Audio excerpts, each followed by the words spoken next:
Hello friends, आज की इस वीडियो में मैं आपसे डिस्कस करना चाहूँगा प्रेशर मेजरमेंट। ये बहुत ही इम्पॉर्टेंट टॉपिक है जो थर्मोडायनेमिक्स और फ्लूइड मैकेनिक्स में आपको फ्रिक्वेंटली यूज़ होगा।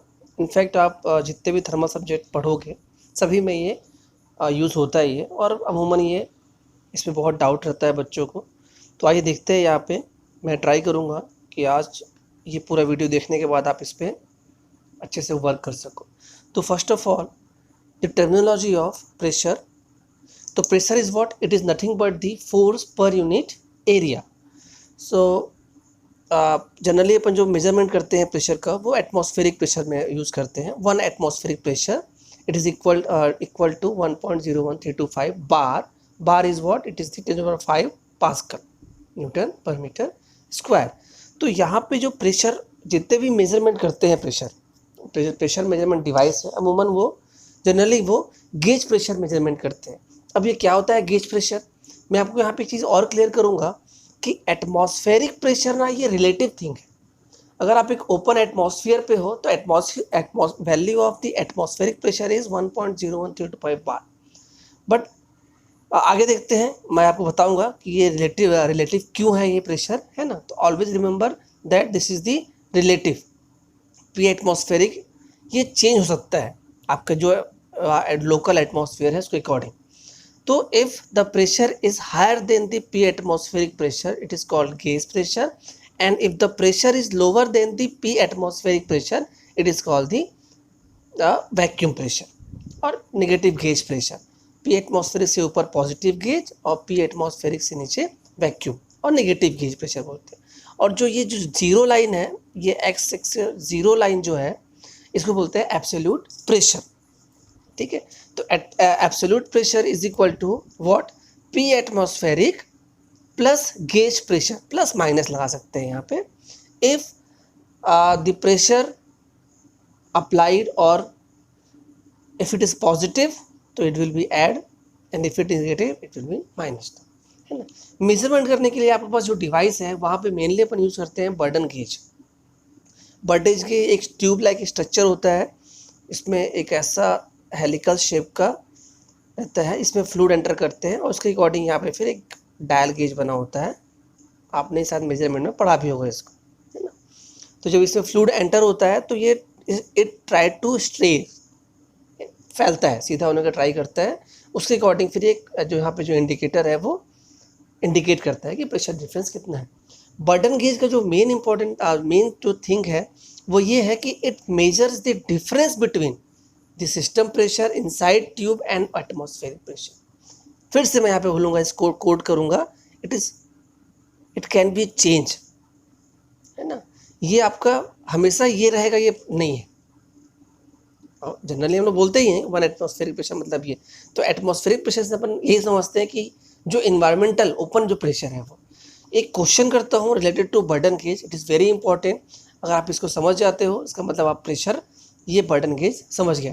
तो देखो हियर यहाँ पे दो चैम्बर है, टोटल 3 गेज लगे हुए यहाँ पे। तो reading of first gauge is 1 bar, reading of second gauge is 5 bar, and we have to find the reading of the third gauge, means the pressure of this chamber, second chamber. So and at the end P atmospheric is given. Atmospheric मतलब क्या? ये inside outside the chamber, जहाँ पे ये G1 और G3 exposed है, that is the atmospheric pressure 1.01 bar. तो I repeat the definition of Burden gauge. It measures the difference between the system pressure and inside the atmospheric pressure.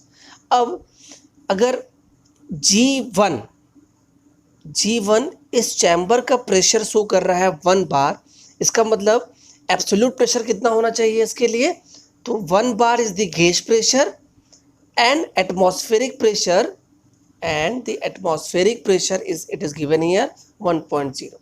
तो इस chamber में let us suppose this is the first chamber, तो first chamber what is the absolute pressure of this first chamber is nothing but the reading of gauge pressure, that is 1 bar plus the atmospheric pressure, that is plus करके 2.01 बार हो जाएगा। अब यहाँ पे देखो second chamber की बात करते हैं। तो अब आप देखना कि G2 जो एक्सपोज्ड है G2 जो डायल गेज एक्सपोज्ड है उसके लिए जो एटमॉस्फेरिक प्रेशर हो गया है वो हो गया अब 2.01 बार, वो इस प्रेशर पे एक्सपोज्ड है, जबकि G1 क्या था, वो P atmospheric, it is value इस प्रेशर पे ही एक्सपोज्ड था। तो अब इसके लिए अगर रीडिंग आ रही है 5 बार, तो what is the absolute pressure of inside this second chamber is nothing but the 5 plus the exposed pressure, तो it is the absolute pressure of chamber 2। अब यहाँ पे एब्सोल्यूट आ गया, अब इसकी रीडिंग निकालना है G3 की, तो क्या करूँगा मैं, एब्सोल्यूट माइनस जो गेज जिस एटमॉस्फेयर पे एक्सपोज्ड है वहाँ का प्रेशर, तो ये जो गेज 3 है वो अगेन 1.01 बार पे एक्सपोज्ड है, तो मैं इसको माइनस करके तो रीडिंग हो जाएगी इसकी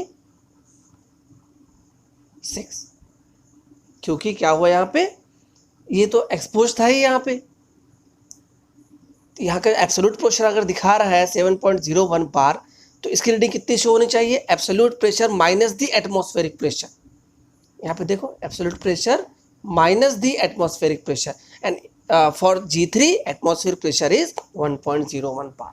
बहुत इंपॉर्टेंट क्वेश्चन है ये फंडामेंटल क्लियर करने के लिए।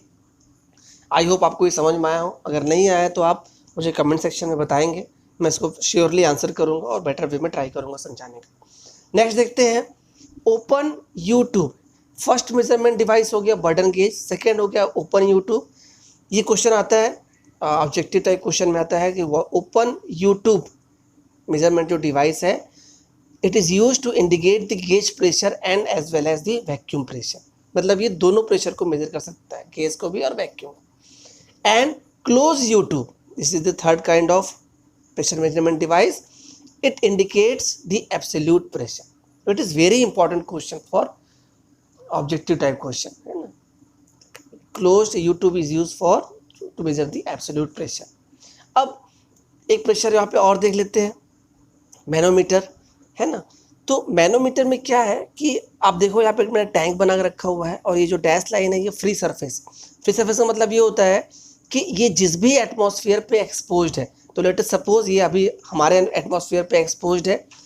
अब आप समझ गए होंगे एक्सपोज का मतलब क्या हो रहा है, जैसे G2 2.01 बार एटमॉस्फेयर पे एक्सपोज था, G1 1.01 बार एटमॉस्फेयर पे एक्सपोज था, और G3 भी इस पे एक्सपोज था, है ना। तो ये अभी late us suppose it is the atmospheric pressure, ये फ्री सरफेस के लिए ट्रायंगल बनाते हैं ये।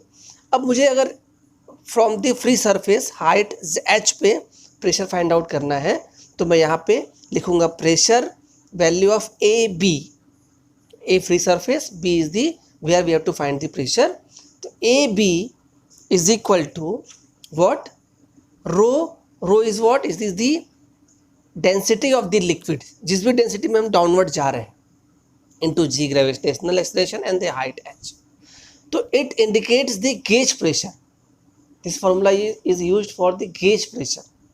तो what is the atmospheric pressure for this point P, it is nothing but the P atmosphere plus rho G h, है ना। तो ये बहुत सिंपल है। अब इसी को मैं एक प्रॉब्लम से समझता हूँ ताकि आपको और ये इजी हो पाएगा। तो देखिएगा, अपने पास एक पाइप है जहाँ से कोई भी लिक्विड फ्लो कर रहा है, अगर मुझे इसका प्रेशर मेजरमेंट करना है तो मैं यहाँ से एक हल्का सा होल करके एक लंबी सी पाइप निकाल देता हूँ। आपने you have seen in the experiment labs, है ना। तो इसका मैं क्रॉस सेक्शन डैश यहाँ पर दिखा रहा हूँ कि ये pressure towards the screen flow कर रहा है जो फ्लूइड है, और मैंने यहाँ पे एक हल्का सा कट करके एक वॉल्यूम यहाँ पे एक छोटी सी स्मॉल पाइप लगा दिया स्मॉल डायमीटर का, इसमें एक लिक्विड भरा हुआ है H, ये लिक्विड सपोज वाटर है और ये लिक्विड सपोज मर्क्यूरी है ना। तो अब जितना इसका प्रेशर रहेगा उसके अकॉर्डिंग ये इसको पुश करेगा, उतना लिक्विड बाहर जाना चाहेगा, तो बाहर जाके यहाँ पे सेटल हो जाएगा। इसका मतलब ये है कि pressure inside the tube is equal to जितना यहाँ से हाइट मैंने गेन किया, whatever the height is gained is equal to the pressure inside the tube। ये बिल्कुल बेसिक फंडामेंटल है, आई होप आप समझे होंगे इसको। अब मैं फॉर्मूला पे लिखता हूँ इस बात को कि इफ़ द प्रेशर, यहाँ पे मान लो वाटर फ्लो हो रहा है, यहाँ पे सपोज कोई और लिक्विड फ्लो हो रहा है, तो कोई भी लिक्विड फ्लो हो रहा है, कोई भी वाटर फ्लो कर रहा है, तो उसका जो प्रेशर है वो इस पे डिपेंड करेगा। डेंसिटी पे जी कांस्टेंट हो गया और हाइट वो कितना गेन कर रहा है। Water compare to suppose mercury, अगर ये मर्क्यूरी भारी होता है तो सेम प्रेशर के लिए वाटर ज़्यादा हाइट गेन करेगा, ये हाइट ज़्यादा हो जाएगी, और मर्क्यूरी लेस हाइट गेन करेगा, है ना। तो ये फॉर्मूला देखिए, for the same pressure rho water G H W is equal to, इसको बोलते हैं वाटर कॉलम, ये कोई भी लिक्विड कॉलम, है ना। इसको मैं थोड़ा सा चेंज करता हूँ, जी जी कैंसिल हो गया, G H water is equal to H liquid upon S is what, is nothing but the specific gravity, है ना, स्पेसिफिक ग्रेविटी और डेंसिटी बोल सकते हो आप इसको। तो it is what, it is the liquid divide by reference, upon always reference लेते हैं वाटर को। अब इसके थ्रू मैं इस प्रॉब्लम को सॉल्व करता हूँ ताकि आप उसको और बेटर वे में समझ सको। वाटर फ्लो हो रहा है, ये कोई भी लिक्विड फ्लो हो रहा है जिसका स्पेसिफिक ग्रेविटी है एस, अगर ये वाटर हो तो इसका वैल्यू हो जाएगा 1, है ना। और ये एक मेजरिंग लिक्विड है जो प्रेशर चेक कर रहा है, उसका एस है S M, specific gravity specific density is S M. अब मुझे प्रेशर निकालना है, तो देखना मैं इस इक्वेशन को दो टाइप से लिखूंगा, 2 डिफरेंट मेथड से लिखूंगा। फर्स्ट है gauge equation in water column, है ना, मैं वाटर कॉलम में लिखना चाह रहा हूँ इसको। तो इस पॉइंट को देखो, पॉइंट ए, यहाँ पे ये फ्री सरफेस हो गया, as I have discussed earlier. जितना प्रेशर इनसाइड द पाइप है, अगर मैंने यहाँ ओपनिंग दे दिया है तो वो लिक्विड बाहर आएगा और एक हाइट गेन करेगा, और कहाँ पर सेटल होगा, जब तक कि इनसाइड द ट्यूब और यहाँ, क्योंकि यहाँ पे और यहाँ पे प्रेशर सेम ना हो जाए, तब तक ये इसका इंक्रीज होगा। ज़्यादा इंक्रीज हो रहा है मतलब ज़्यादा प्रेशर है, कम इंक्रीज हो रहा है मतलब कम प्रेशर। तो अभी मान लो सेटल हो गया है, तो ये जो प्रेशर जहाँ सेटल हुआ है, that layer is expose to the atmosphere, point A is expose to the atmosphere. तो for that point A the gauge pressure, gauge equation लिख रहा हूँ ना, तो गेज प्रेशर इज 0। हालांकि इसको मैं वाटर कॉलम में लिख रहा हूँ इसलिए एच के फॉर्म में आएगा ना, ये हाइट के फॉर्म में आएगा। पॉइंट बी पे देखिए, तो पॉइंट बी पे अगर वाटर कॉलम में लिखूंगा तो for water column H water is equal to H is the height of that liquid that is different from the water into specific gravity of the liquid। तो at point B the water column में क्या हो जाएगा, 0 point A का plus SM the liquid into H height in water case। Similarly for point C, तो point C के लिए always आप free space से move करोगे, तो free space से move कर रहा हूँ मैं, तो point A पे it is 0, point B पे what, SMH। ये अब मैंने वाटर कॉलम पे लिखा है ना, तो मुझे ये फॉर्मूला हर बार देखना पड़ेगा यूनिट सेट करने के लिए।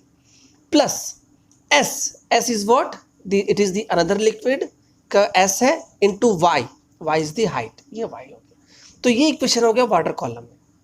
ये टोटल एच आ गया in terms of water column. अब इससे प्रेशर कैसे निकालूंगा, तो वाटर कॉलम में आ गया है तो rho water g into the height. तो by this way you can find the gauge pressure, है ना, इसका पाइप इनसाइड द पाइप कितना गेज प्रेशर है वो फाइंड आउट कर लेंगे। और एटमॉस्फेरिक निकालने के लिए आपको इसमें पी एटमॉस्फेरिक यहाँ पे ऐड करना पड़ेगा, तो यहाँ से आप निकाल सकते हो। अब इसी सेम इक्वेशन को सपोज मैं इस लिक्विड में, सपोज ये लिक्विड है मर्क्यूरी, है ना, मर्क्यूरी के फॉर्म में लिखता हूँ, सेम जैसे मैंने इसको वाटर के फॉर्म में लिखा था। तो अब मैं ये फॉर्मूला यूज़ करूँगा, देखिएगा मेरा रेफरेंस लिक्विड हो गया मर्क्यूरी। तो pressure at point A is what, it is 0। Pressure at point B, थोड़ा यहाँ पे मैंने गलत लिख दिया हुआ है, ये ए के लिए ये बी है और ये सी है ना। तो ए पे तो 0 था, बी पे क्या हो जाएगा 0 प्लस एच। अब देखो मैं इसके फॉर्म मर्क्यूरी के फॉर्म में लिख रहा हूँ, इसलिए मैंने यहाँ पे एच लिखा। वही मैंने जब वाटर के फॉर्म में लिखा था तो मैंने ये वाला फार्मूला यूज़ करके यहाँ पे वाटर में कन्वर्ट किया था इसको। तो वाटर के लिए क्या हो जाएगा S M into H. But जब मर्क्यूरी के लिए लिख रहा हूँ तो reference liquid is what, it is mercury. तो यहाँ पे हो गया ये सिंपली एच।